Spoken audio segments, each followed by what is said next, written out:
పరమ సంతోషాన్ని కోరేటటువంటి ఒక భాగ్యాన్ని ప్రసాదంగా ఆ పవనసుతుడు కానీ మాతృదేవి అయినటువంటి చండీమాత కానీ పండితోత్తములైనటువంటి వారి మంత్రోత్సవం ద్వారా మీకు అందించినటువంటి భాగ్యాన్ని అందుకొని మీరందరూ ధన్యులు కావాలనేటటువంటి ధర్మాన్ని ఇప్పటి వరకు కార్యక్రమం చేసుకోవడం జరిగింది. మన గ్రామంలో బొడ్డురాయి లేదు అని స్వామీజీ బొడ్డురాయి పెట్టించుకోవాలి అనుకుంటున్నాము. అంటే నాన్న మీ సంకల్పం నెరవేరుతుంది, కార్యక్రమం కానివ్వండి అని చెప్పారు.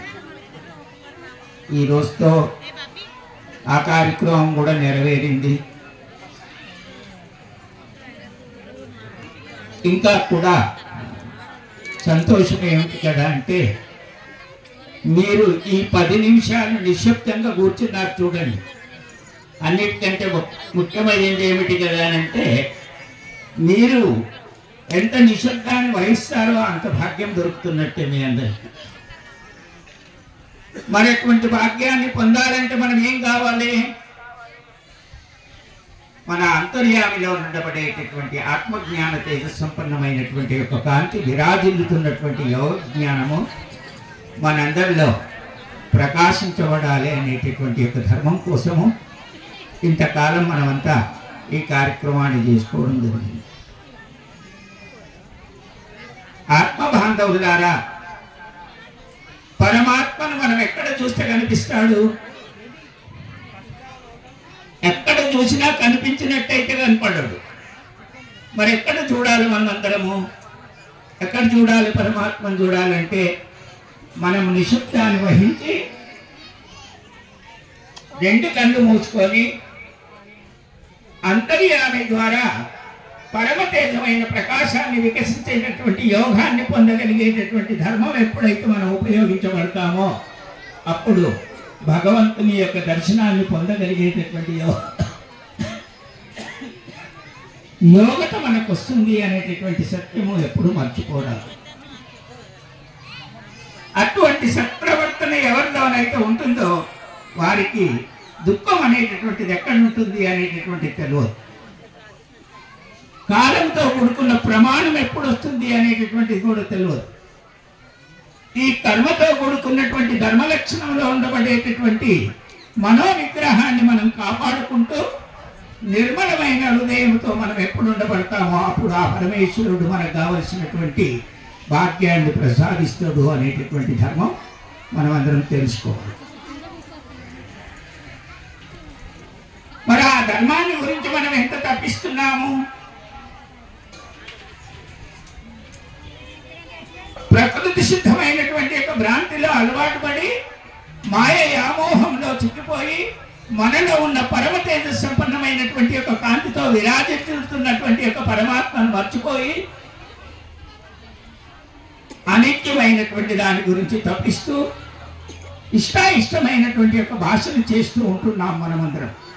కానీ మన ముందు మన యందు మనలోనే ఉండి మనకు కనపడనటువంటి విధంగా ఉన్నటువంటి ఆ పరమేశ్వరుని గురించి మనం ఎప్పుడు తప్పిస్తున్నామో ఒకసారి కళ్ళు తెరిచి మనం అందరం చూడాలి.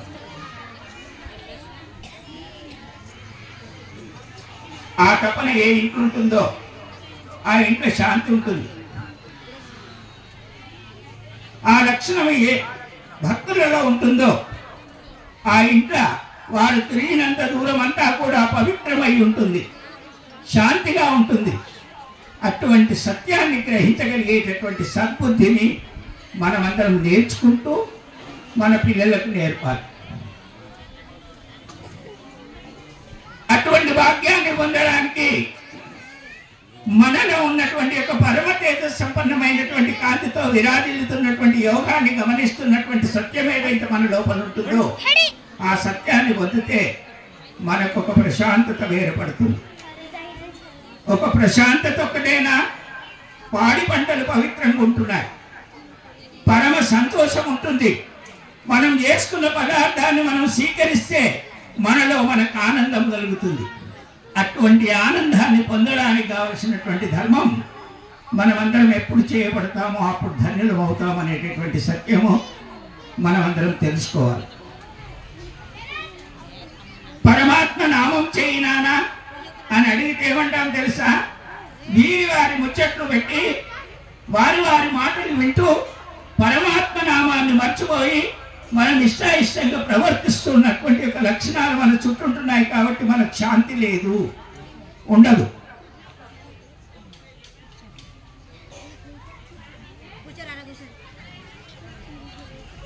ఉండదు అనేటటువంటి దాన్ని తెలుసుకోవాల్సినటువంటి ధర్మం ఏది? భగవంతుడు మనకిచ్చినటువంటి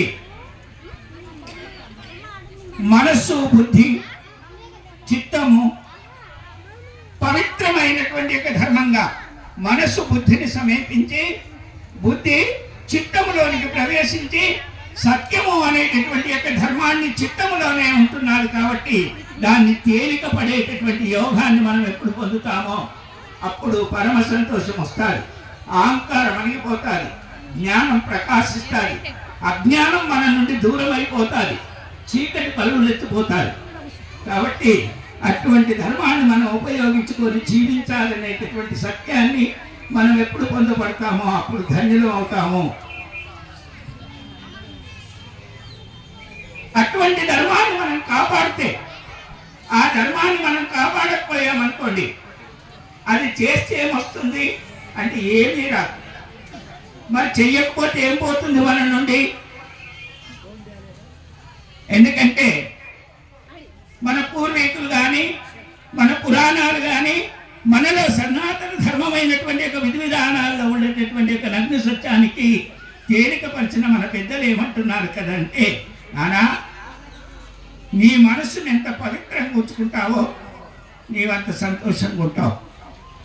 నీ మనస్సులో పరిగెత్తేటటువంటి విధిగా ఉండేటటువంటి యొక్క ధర్మాన్ని ఉపయోగించుకుంటావో నీకు ఇక మనశ్శాంతి లేదు, ఉండదు.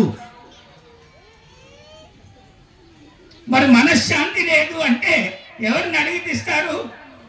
ఎవరిని అడిగినా ఇవ్వరు. అందుకు మనస్సును మన ఆధీనంలో ఉంచుకొని మనస్సు ద్వారా పరమేశ్వరుని చింతింపబడేటటువంటి యోగాన్ని మనం ఎప్పుడు పొందుతామో అప్పుడు పరమ పూజ్యాన్ని పొందినటువంటి వాళ్ళం అవుతాము. పరమేశ్వరుని యొక్క కృపకు మనం పాత్రులం అవుతాము. పరిపూర్ణమైన ప్రకాశాన్ని వికసింపజేయబడేటటువంటి యోగతను పొందిన వాళ్ళం అవుతాము.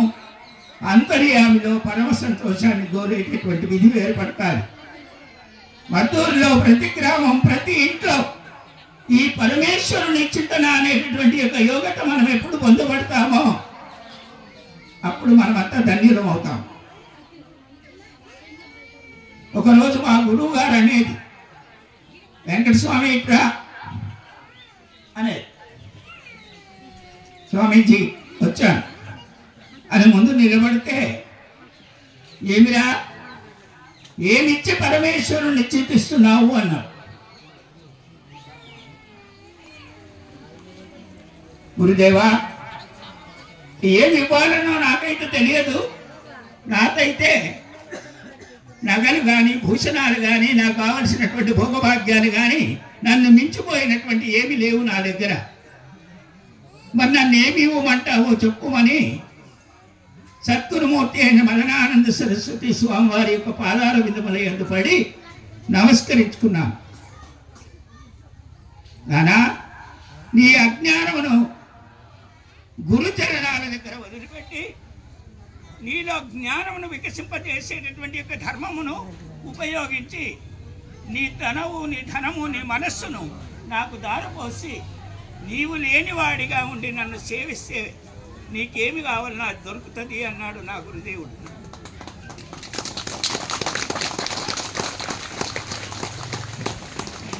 అటువంటి పుణ్యఫలాన్ని సంపాదించుకునేటటువంటి తపన మనందరికీ ఉంటే మీకేమి కావాలనో అది జరుగుతుంది.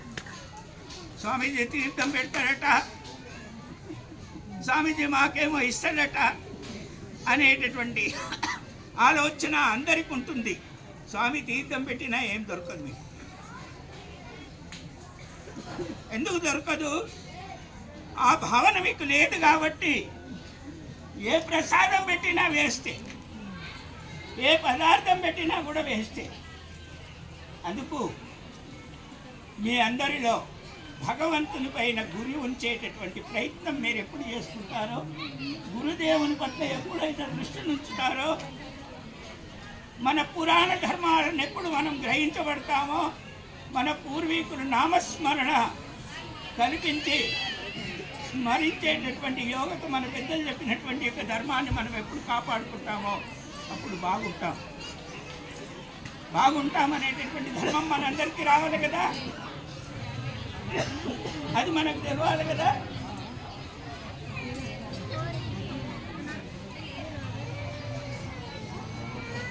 ఆ పవిత్రతను మన లోపల పరమేశ్వరుని పట్ల దృష్టిని కల్పించాలి కదా.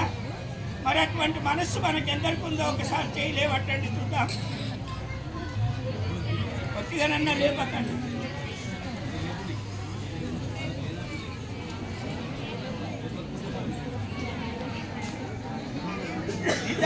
నిజంగా మన దగ్గర ఆ భక్తి ఉందా? ఉండి లేపినమా, ఉండక లేపినమా ఒకసారి మనమందరం చెప్పాలి. ఈ తీర్థ ప్రసాదం వద్దు మనకు. ఆ తీర్థం అనేటటువంటి యొక్క విధిని విధాతగా ధర్మాన్ని కాపాడాలనేటటువంటి మనసు కావాలి మనకి. ఆ ధర్మమును కాపాడదాము అనేటటువంటి మనస్సు మనకుంటే రేపటి నుండి మన ఊర్లో ఏం జరుగుతుందో అదంతా పోతుంది. ఈరోజు ఇక ఏముండదు. ఒకవేళ చెడును ఉపయోగించి పునీతులైనటువంటి మా గురుదేవులు ఇంకొకరు ఉంటారు, అంపి విద్యారణ్య భారతీ స్వామి వారు. ఇప్పుడున్న స్వామి కాకుండా ముందున్న స్వామి నా గురువు. వారి దగ్గరికి పోయి నేనేమడిగినాను, లోక కళ్యాణం గురించి స్వామి, శంకరపీఠం కాబట్టి మీ దగ్గర నుండి జోలే భిక్షపాత్ర నుండి ఇస్తారా అని అడిగారు. ఎన్ని గంటలకు వచ్చినానో తెలుసా? ఉదయం 6 గంటలకు పోయి కూర్చున్నాను, రాత్రి 12 గంటల వరకు నాకు ఆజ్ఞయలేదు. ఉదయం 6 గంటల ముందర పోయి కూర్చున్నాను, 12 గంటల వరకు ఇవ్వలేదు. రాత్రి 12 గంటల వరకు. రాత్రి 12 గంటలకు నాకు స్వామి ఏమన్నాడు తెలుసా? రేపు వసంత పంచమి ఉంది, నీకు జోలే భిక్షపాత్ర ఇస్తున్నాను, ఈ రాత్రే నువ్వు బాసట్లు పోయి ఉండాలి.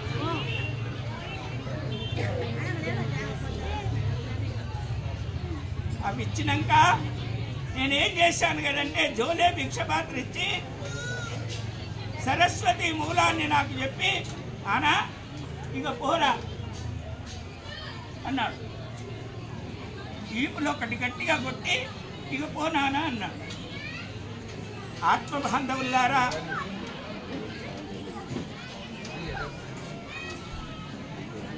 పవిత్ర తేజ సంపన్నులైనటువంటి పరమ పూజ్యులు నాకు అది ఇచ్చి పంపిస్తే ఆ అమ్మ దర్శనం ఇయ్యలేదు.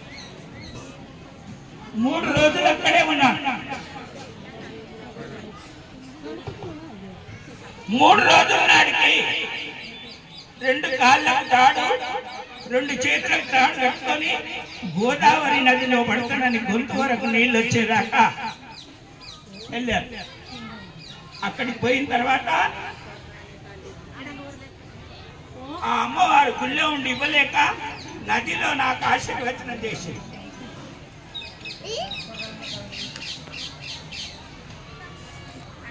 కానీ ఆత్మబాంధవులారా, కృషి లేకపోతే కుచలం లేదు అనేటటువంటి యొక్క ధర్మాన్ని అక్కడ నేను గ్రహింపబడ్డాను. ఎందుకంటే కృషి చేయవలసిన వాడిని కృషి చేయకపోతే కుచలం ఉండడానికి నాకే పదార్థం దొరకదు అనేటటువంటి ఆత్మవిశ్వాసం నన్నప్పుడు ఆత్మ విచారణ కల్పించింది. దర్శనం చేసుకున్న తర్వాత ఆ నదిలో నుండి, గోదావరి నదిలో నుండి గడ్డకొచ్చి క్షేత్రంలో ఒక జోలే భిక్షపాత్ర చేతులు పట్టుకున్నాను. నది దాటంగానే ఎంష అనే ఒక ఊరు ఉంటుంది. అక్కడ ఆత్మ బాంధవులారా, అక్కడ మొదటి ఇంటికి అయితే పోయానో ఆ ఇంట్లో అమ్మ ఏమన్నాడో తెలుసా? అయ్యా పిల్లగాడు అన్నం తింటలేడు, ఏమంటావా జోలిలో? అప్పుడు నాకు ఏమనిపించింది కదంటే, నీకు ఏడుపు రాకుండా ఏడుపు వచ్చింది ఆ సమయంలో. ఎందుకు ఏడుపు వచ్చిందో తెలుసా? ఇప్పుడు అమ్మ నన్ను పరీక్షిస్తుంది.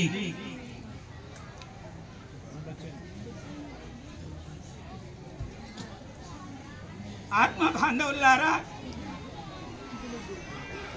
ఆ అమ్మ జోలిలో వేసిన తర్వాత ఇంకొక రెండో ఇంటికి పోయాను. రెండో ఇంటికి పోతే అయ్యా రసం ముక్క పట్టింది, కొంచెం నీవు జోలిలో వేయమంటావా అన్నారు. అప్పుడు ఆ తల్లిని చూసి ఇక్కడ మహాలక్ష్మి వచ్చింది అనుకున్నాను నేను.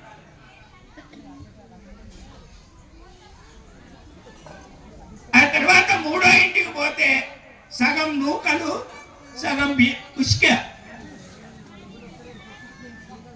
బియ్యము భిక్ష పెట్టింది ఆ అమ్మ. వద్దు అనలే, జోలు పట్టాను. కానీ అప్పుడు ఏమన్నానో తెలుసా నేను? గురుదేవా, ఆ మాతృమూర్తికి సెలవు ఇటువంటిది ఇచ్చారా? నా కృషికి విలువ లేదన్నట్టేనా? మరి నాకు కుచలం అనేటటువంటిది లేదా అనిపించేది నా అంతర్యామిలో. బంధువులారా, ఈ మాట ఎందుకు చెప్తున్నాను కదనంటే, రెక్కలుండి కాళ్ళు చేతులుండి శరీరంలో శక్తి ఉండి ఇవన్నీ మన దగ్గర ఉండి ఉపయోగించలేనటువంటి అజ్ఞాన స్థితి మన లోపల ఏదైతే మన సంభవం అవుతుందో, దానివలన ఈ పరీక్షలన్నీ మనకు జరుగుతూ ఉంటాయి. అప్పుడప్పుడు దేవుణ్ణి నేను ఇంత నమ్మితే నాకేమిచ్చిండని నింద చేయడానికి ప్రయత్నం చేస్తాం మనమందరం. కానీ మనం చేసింది ఏమిటి అనేటటువంటి సత్యాన్ని ఒక్కసారి తెరదీసి తనను తాను చూడగలిగి, తనలో అజ్ఞాన స్థితి ఎటువంటిది అనేటటువంటి లక్షణాన్ని కల్పించి ఆ కల్పన ద్వారా తనను తాను చూడగలిగేటటువంటి యోగ్యత వేరుపడితే మనలో పవిత్రత వేరుపడుతున్నట్టే అని తెలుసుకోవాలి. చివరికి నాకు ఒక సంభవం ఏర్పడింది. అంటే ఇక మిగతా గ్రామాలన్నీ ఇంటింటిలో రావణామం చెప్తూ ద్వారం దగ్గర నిలబడి భౌతి భిక్షాన్ని అన్నాను. అక్కడి నుండి దుస్తుపేటకు వచ్చే వరకు ఆత్మ బాంధవులారా, ఎన్ని అనుభవాలు అనుభవించబడిందో, నా గురుదేవుడు నాకు సెలవిచ్చినాక కూడా కష్టం అంటే ఏమిటి అని తెలుసుకునేటటువంటి తెలివిని చూపించాడు నాకు గురుదేవుడు.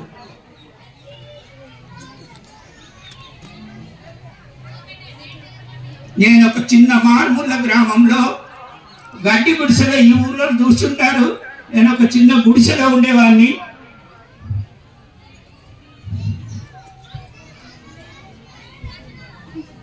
బంధువులారా, కష్టానికి ఓడిపోకుండా, సుఖమే కావాలని ఆశించకుండా, కష్టపడాలనేటటువంటి ధర్మాన్ని కాపాడుతూ దానిలోనే దైవ చింతన చేస్తూ ధర్మాన్ని కాపాడాలనేటటువంటి గొప్ప మనస్సు మనకు ఎప్పుడు ఏర్పడుతుందో అప్పుడు సుఖాన్ని అనుభవించేటటువంటి యోగ్యత మనకు ఏర్పడతారు.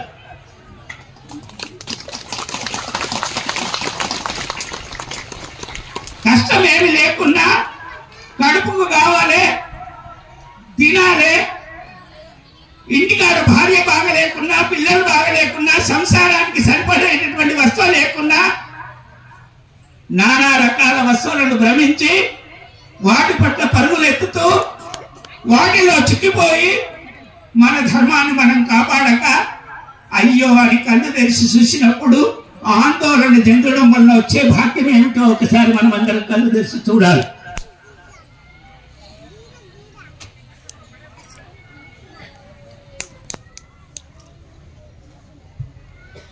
బంధువులారా, పరమ పవిత్రాన్ని గ్రహించడానికి కావలసినటువంటి ధర్మం ఎటువంటిది కావాలి కదా అంటే, తన శరీరంలో శక్తి ఉన్నప్పుడు, తన యుక్తి తెలిసినప్పుడు, తనకు విచక్షణ యోగం ఉన్నప్పుడు, పవిత్రత ఏర్పడుతున్నప్పుడు, పరమ సంతోషం తన లోపల ప్రకాశిస్తున్నప్పుడు కృషి చేసే ప్రయత్నం చేస్తే ఆ శేషం మనకు మిగులుతుంది. ఆ ప్రతిఫలానికి మనమందరం అర్హులం అవుతాం. అటువంటి ఫలితాన్ని పొందక ఇష్టాయిష్టంగా ప్రవర్తించడం వల్ల దేవుళ్ళని పెట్టుకొని దేవుళ్ళని నింద చేసేటటువంటి మనస్సు మన అంగీకారమైనటువంటి యొక్క ప్రవర్తనను చూపిస్తూ ఉంది. కాబట్టి ఆ ప్రవర్తన ద్వారా నేను మొదటి రోజు ఇక్కడికి వచ్చినాడు హనుమంతుని క్షేత్రాన్ని చూస్తే మద్దూరులో ఇంత తక్కువ వాడి ఉన్నావా అయ్యా నువ్వు అనుకున్నా. నేను ఏమనుకున్నాను, మీరందరూ కలిసి మా ఊరికి వచ్చుకోండి స్వామీజీ అన్నాడు. క్షేత్రంలో అడుగు పెట్టడానికి పోయినప్పుడు మనసు నన్ను ఏ విధంగా గాయపరిచిందో తెలుసా? పరమేశ్వర, ఎవరు కోరుకుంటే వారికి వరం ఇచ్చేటటువంటి దాతవు నువ్వు.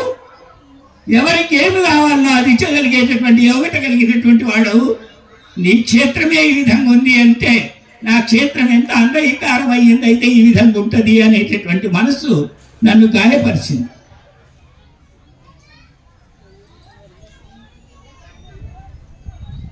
అంటే మీరు తిడుతున్నాడు స్వామీజీ మమ్మల్ని ఈ విధంగా ఎత్తి పొడుస్తున్నాడు అని అనుకోకండి. గుడిలో చూస్తుంటే అంత బాధకరంగా కనిపించింది. విస్తుంపేట ఆశ్రమంతో నాకు 7 ఆశ్రమాలు ఉంటాయి.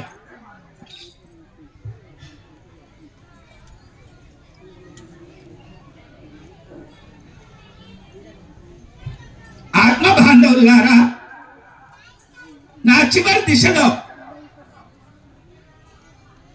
బాస్వాడ నుండి ఎల్లారెడ్డి మధ్యలోకి వచ్చిన తర్వాత నా భార్య, నా పిల్లలు, నా బంధువులు అనే గుర్తు ఎప్పుడైతే స్టార్ట్ అయిందో అక్కడ పొక్కులు స్టార్ట్ అయిపోయినాయి నాకు కాళ్ళ.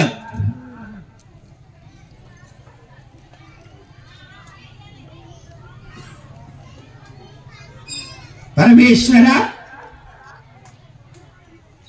నా వెనుకాల కానీ నా ముందు కానీ నా హృదయంలో కానీ నా యందు నువ్వు ఉండు వల్లే కదా నేను ఈ శరీరంతో ఉంది. మరి నేను ఈ విధమైన జీవనాన్ని గడుపుతున్నటువంటి వాడిని కదా. మరి నువ్వు దేవా, నేను వారి గురించి ఎందుకు చింతించాలి అని ఆలోచన రాలేదు. చిన్న గాయం వేరుపడడం వలన పొక్కులు వచ్చాయి. ఎల్లారెడ్డి నుండి సులువు చేస్తే దుస్తుంపేటకు వచ్చే వరకు ఎక్కడి చర్మం అక్కడ ఉంచిపోయింది.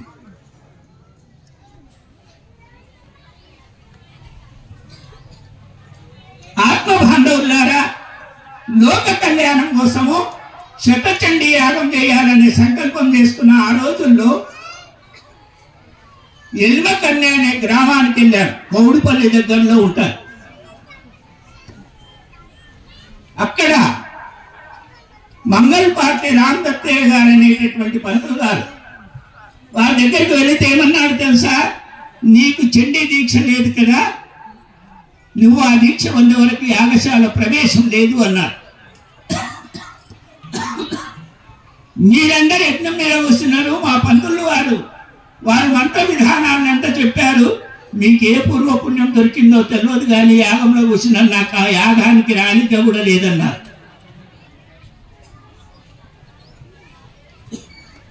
ఎలిమకన్య నుండి జోగిపేట వరకు ఎట్టు పెడితే అటు రక్త ముద్దలు పడ్డాయి. అప్పుడు ఎందుకు పోయానో తెలుసా?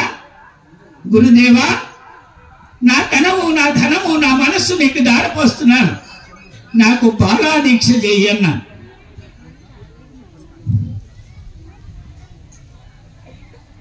ఎవరి దగ్గరికి పోయానప్పుడు శ్రీ గురు మదనానంద సరస్వతి స్వామి వారి దగ్గరికి వెళ్ళాను. నాకు బాలాదీక్ష చేయను, నేను యాగశాలలో ప్రవేశించాలి కాబట్టి నాకు ఆ దీక్ష ప్రసాదించు, నేను లోక కళ్యాణం గురించి చేశాను స్వామీజీ అన్నా. 9 గంటలు కూర్చోబెట్టారు. పంపి వారి దగ్గరికి పోతే పొద్దున 6 గంటల నుండి సులువు చేస్తే రాత్రి 12 గంటల వరకు కూర్చోబెట్టాడు. గురువు మదనానంద స్వామి దగ్గరికి పోతే 11 గంటల నుండి స్టార్ట్ అయితే సాయంత్రం 7 గంటలకు సరేరా, తెల్లారి 4 గంటల సమయం లోపల నీవు స్నానం చేసుకున్నా ముందట కనిపిస్తే నీకు దీక్ష చేస్తారా అన్నాడు. కృషి అంటే ఏంటిది అనేటటువంటిది నాకు ఇక్కడ అర్థమవుతుంది. ఈ విషయాన్ని మీకు ఎందుకు చెప్తున్నాను అంటే, అన్ని కలిగి ఉన్నాయి, హాయిగా తింటున్నాము, పడుకుంటున్నాము, రోగాలు వచ్చినాయి అని హాస్పిటల్ ఉంటున్నాం. మరి దేహానికి కృషిని కల్పించి రోగ విముక్తిని కల్పన చేసుకొని దానికి తగినంత పదార్థంనే స్వీకరించి ధర్మాన్ని కాపాడాలనేటటువంటి యొక్క ధర్మరక్షణాన్ని ఉపయోగించి జీవనయానం చేసేటటువంటి వాడికి అలా పడుకునేది ఉండదు.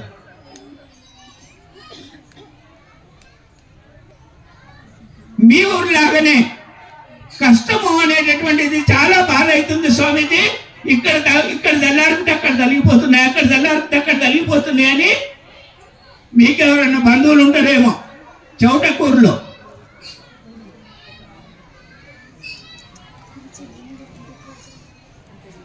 జోగిపేట నుండి 5 గంటల సమయం లోపల నడుచుకుంటా చౌటకూరుకు పోయి ఊరు మధ్యలో నిలబడ్డాను.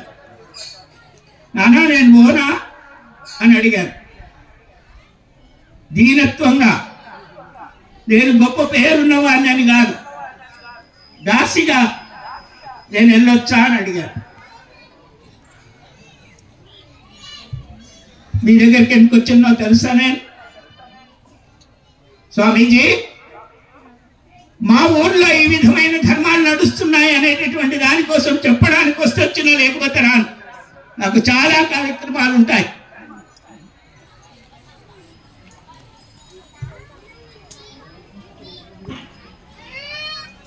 నాకు శిష్యులల్లా 1,82,000 మంది ఉంటారు దీక్ష తీసుకున్నటువంటి వారు.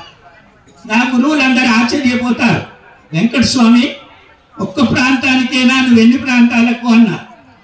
గురుదేవా మీ చరణాలను ఎత్తుకొని ఎన్ని ప్రాంతాలకైనా వెళ్ళడానికి సిద్ధంగా ఉన్నాను అంటాను. నేను ఇప్పుడు చెప్పినా నాకేదో తంత్రం వస్తుందని, నాకేదో మంత్రం వస్తుందని, నేనేదో వేషం వేసుకున్నానని ఇప్పటి వరకు వేయలేదు నేను ఇంకేషం.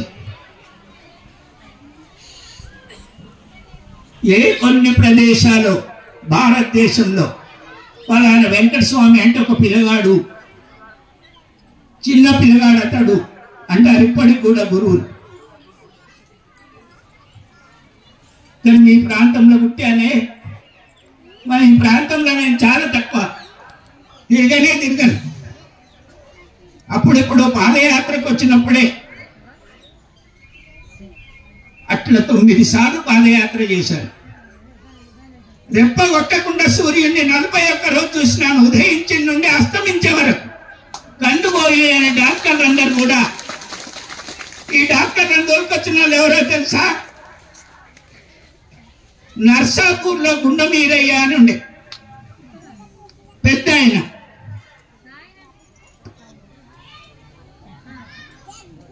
డాక్టర్లు దొరికొచ్చి కళ్ళను చూపించారు రాత్రి 10 గంటలకు. ఈశ్వరా నీవిచ్చిన కళ్ళు ఉన్నాయి, నేను చూడబోయేది ఈ కళ్ళతో మంచే చూడాలి, చెడు చూడకూడదు అనుకున్నాను నేను ఆ రోజు.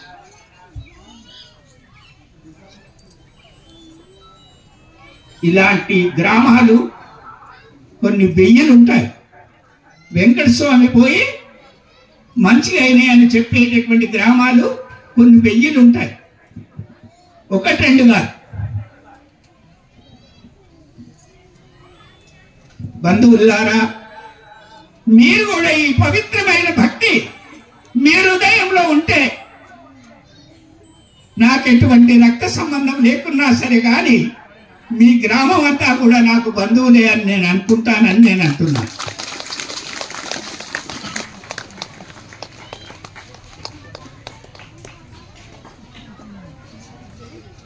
ఎందుకు అనుకుంటాను?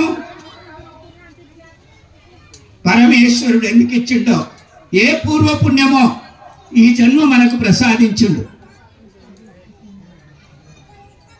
ఈ జన్మతో కొడుకొనున్నా కూడా క్రిమి కీటక మృగపక్షి జాతుల్లాగా మనం జీవించొచ్చా? ఇంత గొప్ప భక్తి మన దగ్గర ఉండి మానవే మాధవ అనేటటువంటిది మన శాస్త్రం చెప్తుంది.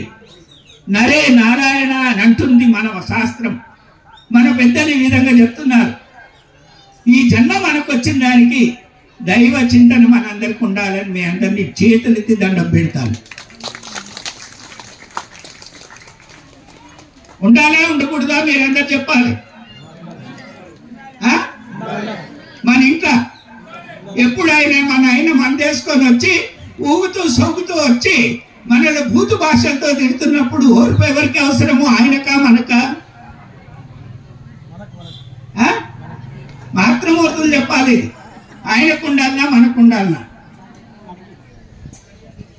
మనకే ఉండాలి.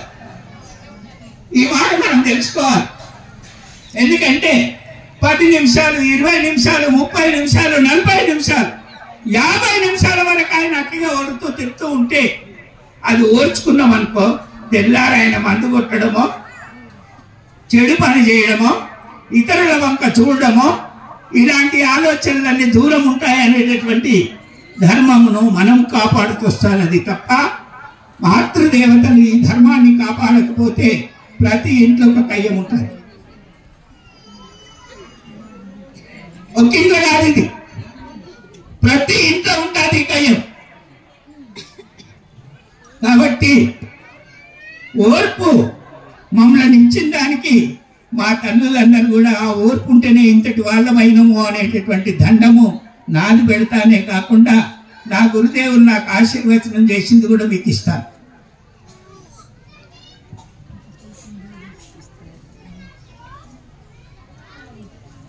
మన సనాతన ధర్మం ఏం చెప్తుంది?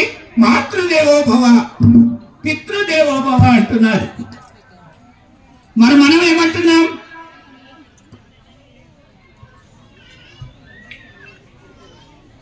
మేము గురువుని ఎవరిని ఎన్నుకుంటామో తెలుసా? మొదట్లో అమ్మని. మొదటి గురువు ఎవరు? అమ్మ.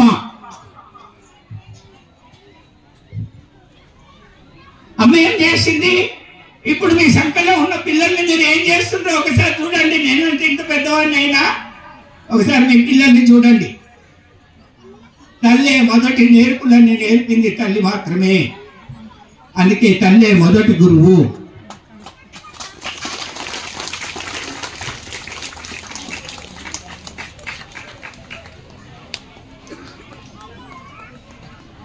చాలా మంది ఏం చేస్తున్నారు? వృద్ధత్వం వచ్చిందంటే తల్లిదండ్రులను తన్నుకుంటూ మీదకి దాటిపోతున్నారు. ఇట్లా చుట్టువారు వయసు ఉందని, హీరోనని, నేను గొప్పవాడినని, నాకు అన్ని వస్తాయని ఇవన్నీ చూసుకుంటా కూడా అన్ని తెలిసి కూడా తల్లిదండ్రులను అంగీకారంగా చూస్తాం. కానీ నవమాసాలు మోసి 10 సంవత్సరాలు సాది ఆ 10 సంవత్సరాల్లో నీతి ధర్మాన్ని బోధించి వారు నాన్న, వారి బంధువులు నాన్న, వాళ్ళ అక్క నాన్న, వాళ్ళ తమ్ముడు నాన్న అని ఇలా చూపించబడింది ఎవరో తెలుసా? ఎవరో చెప్పండి మీరు? అమ్మే.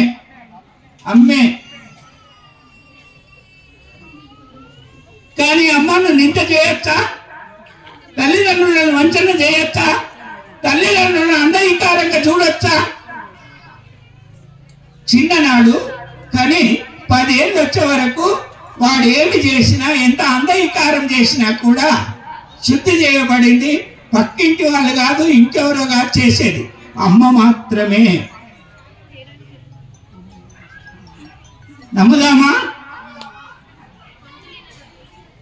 మన అమ్మను ఎట్లా చూడాలనో ఒకసారి మనం అందరం తెలుసుకోవాలి.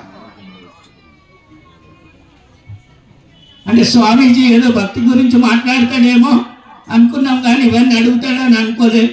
మేము లేచిపోతుంటాం ఇప్పుడే అట్లా అడుగుతాడంటే అని అందరు అనుకుంటుండొచ్చు. నేను ఇవాళ ఎన్ని విడిచిపెట్టి వచ్చిందో తెలుసా? 42 కార్యక్రమాలు విడిచిపెట్టి మద్దూరుకు వచ్చిన నేను.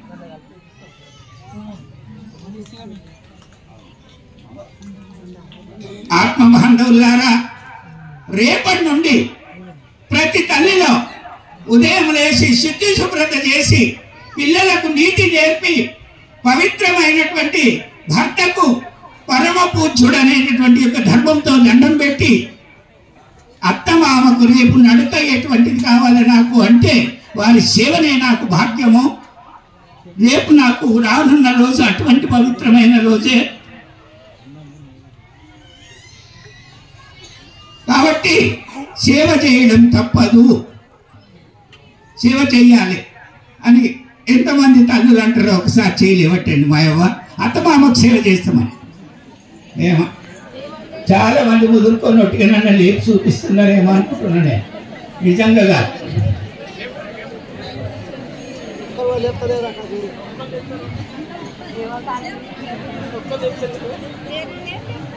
దయచేసి రేపు మనకు రావాల్సిన రోజులు వాళ్ళే.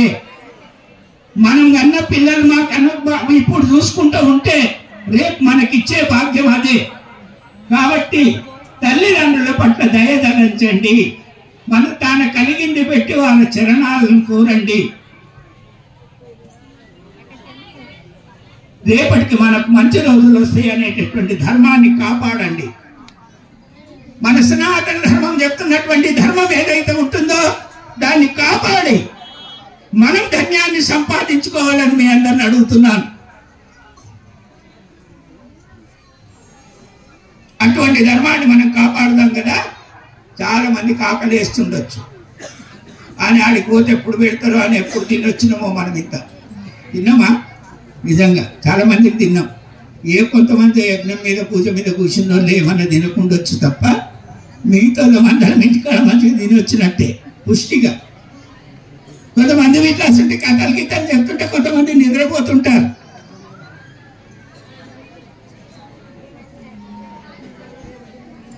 బంధువులారా, పరమ పవిత్రాన్ని కాపాడండి. మాతృదేవి దరిద్రం ఇంట్లో పడితే రోజు వంట చేసే దగ్గర నుండి భర్తకు సహకరించి భర్తలో సగం మంచుకోవాలంటే 4 పిడికిళ్ళ బియ్యం ఉన్నాయి మన దగ్గర. అందులో ఒక 3 పిడికిళ్ళు వంట చేసి ఒక పిడికిలు ఒక గురిగిలో వేసి పెట్టేటటువంటి ప్రయత్నం చేయండి. ఆ సంసారానికి ఉద్ధారణ అవుతుంది.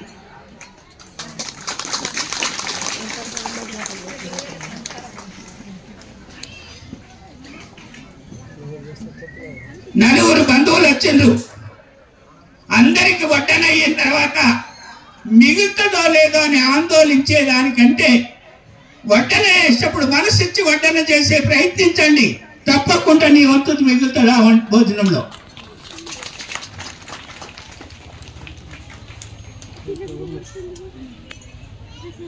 ఇటువంటి భక్తి మనం అందరం చేద్దామని మీ అందరిని అడుగుతున్నాను.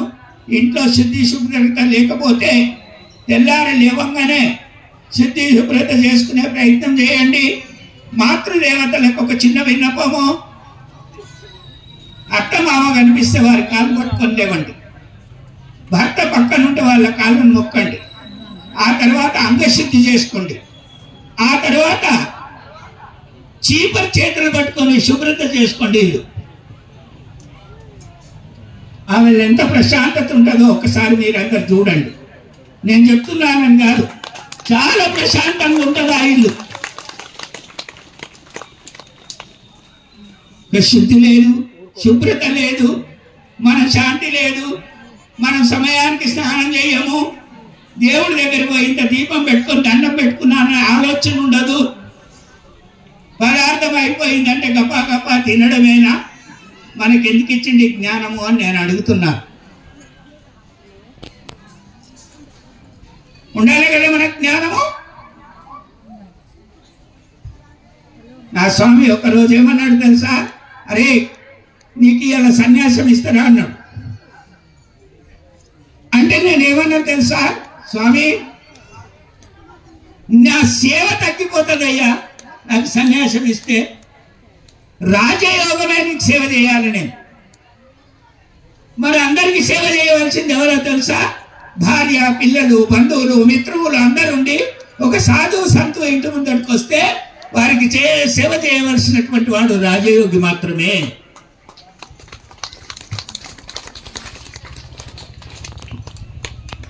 నా పేరు ప్రకారంగా చూస్తే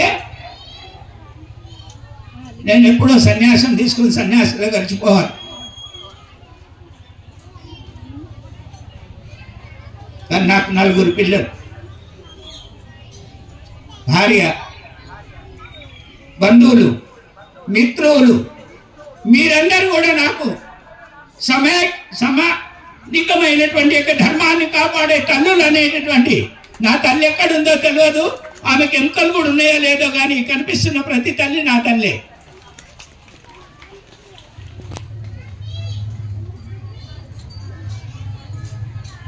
దయదలంచి ఆత్మబాంధవులైనటువంటి నా తోటి సహోదరులందరికీ ఎక్కడ తిక్కనో తీసుకొచ్చి ఇంట్లో కంప పెడితే కంపకు ఇల్లంతా పాడైపోతుంది. కాబట్టి ఆ చింత బయటనే ఉంచి తనలో సగభాగం పంచుకునేటటువంటి నీతి నేర్పాలంటే తన మనలో కలిసి ఉండి మనం తనలో కలిసి ఉండేటటువంటి ధర్మంగా నడుచుకోగలిగేటటువంటి యోగ్యత వేరుపడితే ఏ ఇంట్లో కయ్యం ఉండదు, ఏ ఇంట్లో దరిద్రం రాదు.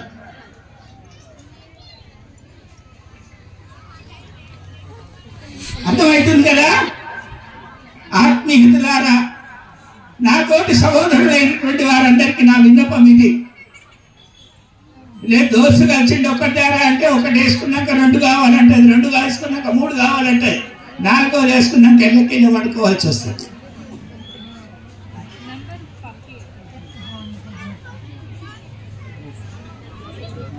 ఆడు ఎవడు గుంజుకోపోయిండు, ఎవడేం చేసిండు, ఎవడేమన్నాడు, తన్నిండా నీ ఏం చేసిండా కూడా తెలియడానికి తెల్లారు లేచి చందమామలాగా ముఖం చూపించడానికి బయటకు వస్తే ఆ క్యాన్ ఉంటే ఏమన్నా కొంచెం సిగ్గు లచ్చి వస్తుంది మనందరికీ. ఏం లేనట్టు నేను కూడా పాల్గొన్నా. కాబట్టి ఇటువంటి పాపం ఆలోచన చేయడానికంటే ఆ పరమేశ్వరి స్వీకరించింది అనేటటువంటి ధర్మము శాస్త్రంలో వివరిస్తున్నారే. కానీ ఎందుకు స్వీకరించిందో తెలుసా? శత్రు నాశనం చేయడానికి కోసం ఆ తల్లి స్వీకరించింది.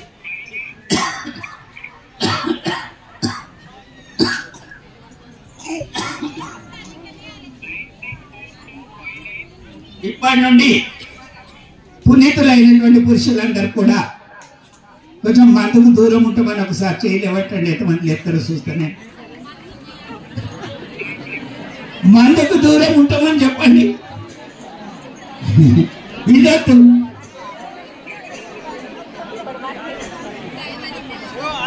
అంటే ఇయ్యాలనే కాదు, ఎందుకంటే కృషి చేసినాడు, అలసిపోయినాడు, అవసరము అనుకున్నప్పుడు దేహము సరి అయినటువంటి శాకాహారం చేయడం లేకపోవడం వల్ల ఆ సమయాన్ని స్వీకరించి ఆ అలసట తీర్చుకునేటటువంటి ధర్మం కోసం వాడాలనే తప్ప దోషులు నచ్చిందని ఇష్టం వచ్చినట్టు బంధువులు దాగి ఇంటికాడికి వచ్చి అగ్గి పెట్టేటటువంటి సంసారం అంతా సర్వనాశనం అయిపోతారు.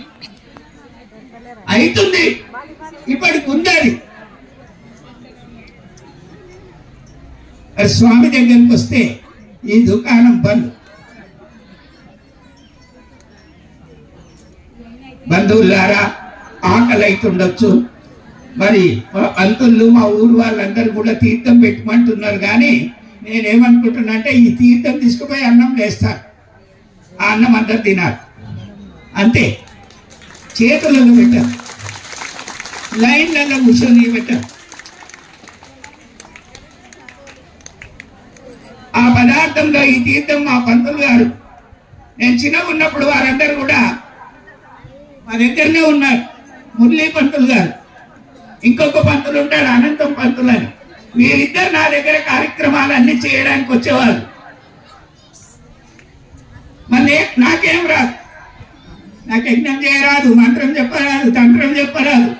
కానీ ఇవన్నీ నాకు అవసరమా? పరమ పూజ్యులైనటువంటి పండితోత్తములు ఉండగా నేను ఎందుకు దుకాణం పెట్టుకోవాలనుకున్నాను. నేను చాలా ఏళ్ళ వరకు వాళ్ళ పిల్లలందరూ ఇప్పుడు పెద్దోళ్ళు అయ్యారు, వాళ్ళ పిల్లలు కూడా లేరు. ఆ రోజుల్లో పిల్లలు కూడా లేరు. మరి నేను ఎంతుంటానో తెలుసా? ఇంత పొట్టోని నేను. నాకు పేరు వచ్చిన కాలంలో వాడప్పుడు గణపతిలా కనిపిస్తాను దగ్గరకు పిలుచుకొని నువ్వేం చదువుకున్నావు రా అని. ఇప్పుడు నేను అంతకంటే చిన్నగా ఉన్నా, కానీ మీ అందరికీ తెలిసి ఉంటుందో లేదో పెద్దవాళ్ళకు. ఈ మద్దూరు సెంటర్ నన్ను ఇంజన్ నడిపించి చేపలకు ఇంజన్ నీళ్లు కొట్టి చేపలకు స్నానం ఇచ్చిననే ఈ పని కూడా చేసిన. 18 ఏళ్ళు వచ్చే వరకు నేను స్వామి అన్న పేరున్నా కూడా వ్యవసాయం చేసిన. నా వయసు 18 ఏళ్ళు వచ్చి ఇంకొక నెల అయితే పెళ్ళి అవుతుంది అన్నప్పుడు అప్పటిదాకా వ్యవసాయం చేసిన. ఇప్పటికి కూడా నేను వ్యవసాయదారుణ్ణి. నేను గురువునని ఆడపొగిడించుకోను, ఎవరికి చెప్పను. నేను నా దగ్గర ఈ పండితులే కాదు, చాలా మంది పండితులు ఉంటారు. అయ్యా నా కార్యక్రమం సంకల్పం అయింది, మీరు చేస్తారా అని అడగంగానే అందరం మేము కూడా వస్తాం స్వామీజీ అంటారు. పెద్దవాళ్ళు కొందరు సమాప్తి అయిపోయిందేమో, ఇక కొందరు ఉన్నారు వాళ్ళ పిల్లలు చేస్తున్నారు ఇప్పటికి కూడా. మీ అందరికీ తెలుసు కోటి పిడికల యాగం అప్పుడు వచ్చిందా? రాలేదనుకుంటా. గింత పెండ కోసము ఊరు తిరిగిన, గింత పెండ కోసం. అట్లా కోటి పిడికలు ఒక్క పిడిక చేస్తే పెండ చేతిలో పట్టుకున్నప్పటి నుండి ఈ మత్తూరులో కూడా ఎవరు ఆ గంగెత్తుల దగ్గర ఆవులు ఉంటాయని వాళ్ళ దగ్గరికి కూడా వచ్చిన. గింత పెండ చేతులు పట్టుకుంటే అప్పటి నుండి మొదలు పెడితే పిడిక ఆరే వరకు రామనామం బంధు లేకుండా చేసేటటువంటి విధంగా 1 కోటి అనుకుంటే 2,82,00,000 పిడికలు వచ్చినాయి నా దగ్గరికి. తిరుపతి వాళ్ళు నా మీద కేసేసి.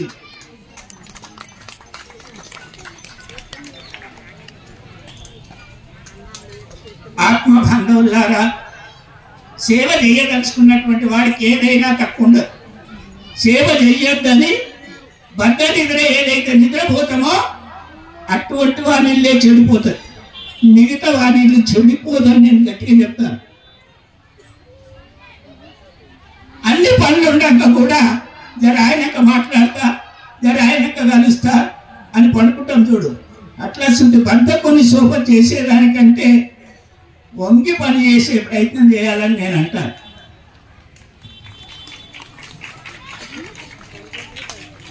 బంధువులారా, సమయాన్ని వ్యర్థం చేయకండి. ఆ భగవంతుని కృప మీ అందరికి ఎల్లప్పుడూ ఉంటుందనేటటువంటి ధర్మం కోసం నా వంతు ధర్మం ఆ పరమేశ్వరునికి, మా పండితులకు, ఈ గ్రామంలో ఉండేటటువంటి చిన్న పెద్దలందరికీ కూడా ఆయురారోగ్యాలను ఇచ్చి పవిత్రమైన ప్రసాదాన్ని మీ అందరికి అందియాలనేటటువంటి ధర్మాన్ని చెప్పుకుంటూ, ఈ తీర్థము మీకు ప్రసాదం పెడతారు కాబట్టి అందులో కలపడానికి ప్రయత్నం చేస్తాను. అందరికి వస్తుంది ఆ ప్రసాదం, మీరు అందరు తినొచ్చు. చేద్దామా?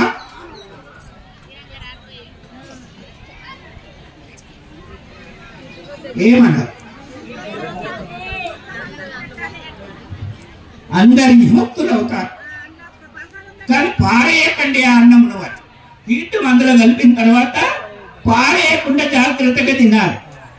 కొందరు తిండి తింటాం, ఇస్తరాలు చుట్టూ నిండా అన్నం పడేస్తాం. కనీసం అది పిట్టెలో పెట్టినా మన పుణ్యం దొరుకుతుంది. కాబట్టి ఆ తిండి కోసం ఎంత పవిత్రంగా తింటే అన్నం పరబ్రహ్మము అంటుంది మన శాస్త్రం. అన్నం తింటే దాని కృషి మనం చేయాలి. ఆ ప్రసాదం మనందరికి దొరుకుతుందని ఆశీర్వచనం చేసుకుంటూ ఇక నేను రాత్రి రావాలనుకున్నా, ఏమైనా భజనలు వస్తుందేమో పడమట్టుకెళ్ళి అనుకున్నా, కానీ నాకు టైం దొరకలే, కాళ్ళు బాగా నొప్పి పెట్టినాయి. మర్చిపోకండి, పవిత్రులు వడ్డన చేసేవాళ్ళు మంచి మనసు నుంచి వడ్డన చేయండి. ఆ భగవంతుడు ఈ గ్రామానికి ఎల్లప్పుడూ ఆయురారోగ్యాలను ఇవ్వమని ఆ హనుమంతుణ్ణి,